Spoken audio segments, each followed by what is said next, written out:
안녕하십니까. 천민에서 귀족까지 철판 김선생입니다. 이번 편은 부회장에서 회장으로 가즈아 용진 형님, 가즈아 유경 누님 편을 준비해 봤습니다. 부제로는 이제 수익인데 팔아야 할까요? 네, 이마트, 광주 신세계, 신세계, 신세계 인터내셔널 네 가지 종목에 대한 설명을 준비했습니다. 기억하실지 모르겠습니다. 조회수가 제 방송이 너무 적어서 19년 5월 23일 날 철판 김선생의 이마트 방송, 그리고 20년 3월 18일 날 한 번 더 방송을 했었는데요. 이마트에 대해서 19년 5월 23일 방송할 때만 해도 주가가 14만 3,500원이었었는데요. 21년 1월 13일 오늘이죠. 고가가 19만 1,500원을 찍고 종가 기준으로 17만 9,500원에 마감을 했네요. 20년 중반에 뭐 코로나가 어쩌고 오프라인 시장이 어쩌고 저쩌고 하면서 투자자분들께서 사실 많이 소가리를 하셨을 겁니다. 3월 19일에는 97,300원까지 떨어졌었으니까요. 철판 김 선생은 사실 방송할 때 책임을 못 진다는 전제를 늘 깔긴 하죠. 근데 어떤 쓸데없는 조언들을 당시에 했었을까요?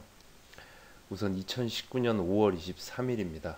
그 당시에 저 방송할 때 했던 주요 내용은 내가 산 가격보다 오르는데 3개월이 걸릴지 3년이 걸릴지 10년이 걸릴지 모르겠고 앞으로도 몇 프로가 더 떨어질지도 모르겠지만 부회장님보다 당시에 17만 얼마였었을 거예요. 그 200 몇십억 사셨던 것 같았는데 정용진 부회장님이 정용진 부회장님보다 싸게 샀다면 아마도 무릎 밑에서 주식을 샀겠구나 이런 얘기를 드렸었죠. 20년 3월 19일 당시에 뭐 이제 주가가 막 바닥을 칠 때죠. 그때는 어떤 내용을 말씀드렸냐면 코로나에서 이마트는 어떨까? 외출, 외식을 피하는 사람들에 대해서 변경점이 나오기 시작한다라고 말씀드렸었죠. 마트에서 장을 볼 때 최대한 많은 장을 한꺼번에 보고 마트에 가기 꺼려져 갖고 배송을 시킨다. 근데 이때 이제 이마트는 쓱닷컴, ssg.com으로 인해서 온라인 사업과 관련된 총알이 장전됐을 것이다. 뭐 이런 얘기를 드리면서 이러한 코로나로 위험한 시장에서도 높은 배당금도 없이 이마트의 봄이 찾아왔다라는 생각이 든다라는 당시에 조언을 했었습니다. 이 방송하고 나서 개인적으로 제 지인 중에 한 분은 너무 성급하다라는 얘기를 해주셨던 분들도 있었어요. 근데 뭐 천만 다행이죠. 결론적으로 시간이 지나서 제가 조언했던 종목 중에 메디톡스라는 것도 있었어요. 사실 그 방송하고 나서 얼마 있지도 않아서 방송을 함부로 했다가는 안 되겠다라고 생각되는 그런 어려운 정황이 느껴지더라고요. 이제는 뭐 더 그런 것들을 말씀하시는 분들도 있지만 제 개인적으로는 좀 조심스러워서 더욱 설명할 수 없는 상황인 것 같은데 다만 뭐 해당 종목을 아직도 갖고 계신 분들이 있으실 수도 있을 것 같아서 조만간에 공포와 희망을 상세 내용은 하나도 설명하지 않고 아주 짧게 드릴 수 있는 방송을 하나 만들어 볼까 생각 중입니다. 그것도 조회수가 너무 짧게 안 나오겠지만요. 자, 본론으로 일단 돌아와서 그림으로 자꾸 좀 조언을 해달라는 분들이 많아요. 그냥 글로만 하고 하니까 너무 성의 없어 보인다고 하는데 사실 저는 그림에 정말 큰 의미를 안 둬서요. 일단 뭐 그림으로 설명을 드리면 이렇습니다. 이 설명도 또 성의 없다고 하실지 모르겠는데 우리가 일봉으로 봤을 때 굉장히 높아 보이는 산도 그러니까 97,300원에서 지금 19만 1,500원까지 올랐으니까 얼마나 높아 보여요. 네, 좀 더 멀리 본다면 월봉으로 본다면은 사실은 여전히 낮은 산이라는 거죠. 물론 이런 장기 이평선이나 매물대가 앞에 제가 이렇게 줄을 몇 개 쭉쭉 걷는데 그런 구간마다 흔히 뭐 우리 대가리 맞고 떨어진다 그러죠. 그럴 확률들은 계속 높을 거고 있을 수밖에 없겠죠. 그래도 개인적으로 갈 놈은 간다. 뭐 그렇게 생각을 하고 있습니다. 다만 뭐 수익이 많이 나서 뭐 시장 전체 리스크가 두렵다. 그러니까 이건 통제할 수 없는 문제니까요. 중간중간 사고 팔고 뭐 이러신 분들에 대해서 당연히 뭐 더 올바를 수도 있다라고 생각을 해요. 아니면 뭐 이제 주식 초짜라서 더 갖고 있던 아니면 정말 더 고수라서 계속 갖고 있던 뭐 여러 선택이 있을 수 있는데 어떤 순간이 지날 때까지 갖고 있어야지 이런 승계 관련주의 메리트가 있는 걸까요? 제가 2019년 작년 5월 23일, 재작년이네요 벌써. 5월 23일에 해드렸던 의미 없는 조언 중에 뒷부분을 보시면 저런 내용이 있었습니다. 은행 이자보다 작아서 아쉽지만 배당금 받으면서 부회장님이 회장님 된 후 주가 올려주기를 무작정 기다리자는 얘기를 제가 했었죠. 아직 정용진 부회장님이죠. 다만 그때하고 바뀐 게 있다면 배당금이 이제 아마 은행 이자보다 높아졌을 거고, 그리고 이제는 정영진 부회장님이 대주주가 되셨을 거예요. 이명희 회장님 지분이 5% 조금밖에 안 넘은 걸로 제가 기억해요. 자, 일단 뭐 이마트 얘기를 이렇게까지 했으면 제 마음속의 생각은 어느 정도 나름 이해를 하셨을 거고, 신세계는 어떨까요? 한번 뭐 간단하게 비교를 해볼게요. 이마트는 용진영님, 신세계는 유경루님. 뭐가 다를까요? 시차만 다른 거겠죠. 다른 게 있나요? 신세계, 특히 이런 명품 장사를 하는 게 대표적인 신세계 사업이잖아요. 명품 장사란 건 여러분들 오랜 조상들로부터, 그게 뭐 아시아가 됐던 유럽이 됐던 미국이 됐던 뭐 어디가 됐던 지속적으로 존재했던 장사란 걸 잊어서는 안 돼요. 마치 뭐 저런 백화점 사업도 이제 끝이다 뭐 이런 얘기를 하는 분도 있는데, 그 오랜 기간을 유구한 역사 속에서 존재한 그런 사업이 무슨 수로 없어지겠어요. 그건 말이 안 되죠. 자, 그렇다면 이제 광주 신세계와 신세계 인터내셔널에 대해서 볼까요? 좀 주가가 많이 요금 못 올라서 아쉬워하는 투자자분들도 있는데, 광주 신세계는 용진영님이 52.08%의 지분을 갖고 있고, 신세계에서는 10.42%를 갖고 있습니다. 신세계 인터내셔널은 유경루님이 15.14%, 친하지 않으면서 그냥 부르는 거예요, 그렇게. 신세계는 45.16%의 지분을 갖고 있습니다. 다시 한번 똑같이 말씀드리겠지만 뭐가 다르겠습니까? 이마트나 신세계나 광주 신세계나 신세계 인터내셔널이나 그냥 시차가 있는 것 뿐이에요. 우리가 뭐 세세한 승계 전략을 알 수는 없잖아요.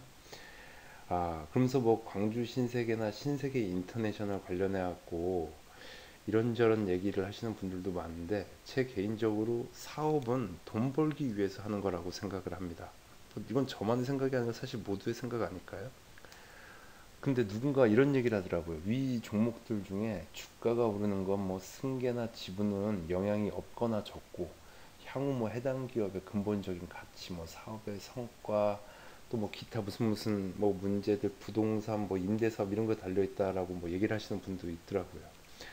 그래서 제가 정말 남의 의견은 존중하는데, 이렇게 막 되게 똑똑한 척하면서 이런 거 저런 거 숫자 나열하시는 분들 보면 정말 좀 웃음이 나왔어요. 이런 분들 정말 장사의 경험이 없고 그냥 대학 때 공부만 열심히 한 분들이 아닌가 이런 생각을 좀 합니다.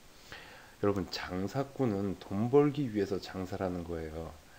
내가 만약에, 여러분들 생각해 보세요. 내가 ABCD라는 이런저런 회사를 갖고 장사를 하고 있다고 한다면, 근데 제 지분은 예를 들어서 A라는 회사에만 있어요. BCD는 돈을 벌어봤자 저한테는 돈이 안 되는데, 저는 A로서 BCD를 지배할 수가 있어요.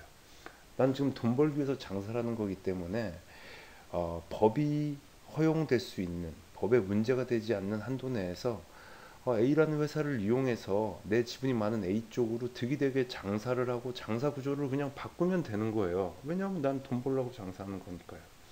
그게 사업 아이템이 됐든 임대 계약이 됐든 뭐 배당이 됐든 주식에 대한 뭐 교환이 됐든, 그냥 장사꾼이기 때문에, 내가 돈을 벌기 위해서 한 장사이기 때문에 나한테 유리한 구조를 만들면 되는 겁니다. 법이 허락하고 도덕적으로 큰 문제가 되지 않는 한도 내에서죠. 도덕적으로 문제가 된다면 또 그것을 대화로서 얼마든지 다른 방향으로 끌어갈 수도 있는 거고요. 우리가 많이 정치를 하시는 분들께 많이 배우잖아요. 1월 20날까지 미국의 정국이 정말 좀 많이 신경 쓰여요. 솔직히 말씀드리면 저도 이마트를 샀다 팔았다를 한두 번은 했습니다. 그것도 가장 최근에. 뭐 제 개인적으로는 아직까지도 좀 제 스킬이 많이 부족하고 마인드가 많이 부족하다라고 생각을 해요. 이렇게 흔들리는 거를 보면, 승계 관련주를 하면서도.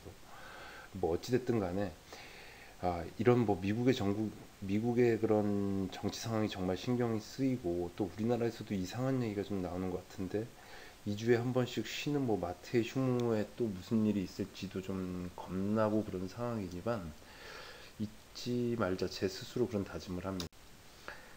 제가 했던 조언이죠. 2019년 5월 23일에 조언.